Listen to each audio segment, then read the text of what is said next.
भारत अपनी शिकस्त का कोई जवाब पेश न कर सका। भारतीय जनरल्स आए बाएं शाएं करते रह गए। सहाफियों के ताबड़तोड़ सवालात ने भारतीय फौजी अफसरान को बौखला दिया।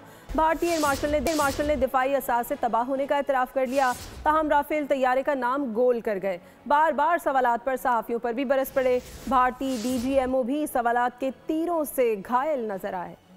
भारतीय फौज, नेवी और भारतीय फिजाइया के अफसरान की न्यूज कॉन्फ्रेंस से शिकस्त पर भारतीय जनरल मायूसी और बौखलाहट का शिकार हो गए। भारतीय एयरफोर्स के एयर मार्शल AK भारतीय सहाफियों के सवालात से बौखला गए। दिफाई असास से तबाह होने का एतराफ भी किया, मगर राफेल का नाम न लिया। सहाफी ने सवाल दोहराया तो बुरा मान गए। कहा, आप मेरे मुंह में अपने अल्फाज नहीं डाल सकते। भारतीय DGMO लेफ्टिनेंट जनरल राजीव घाय भी अंदरूनी तौर पर घायल नजर आए। कहा, नुकसानात जंग का हिस्सा है, तफसील नहीं बता सकते। भारतीय जनरल प्रेस कॉन्फ्रेंस में कोई ठोस जवाब देने से कासिर नजर आए। सहाफियों के हर सवाल को गोल मोल करने की कोशिश की।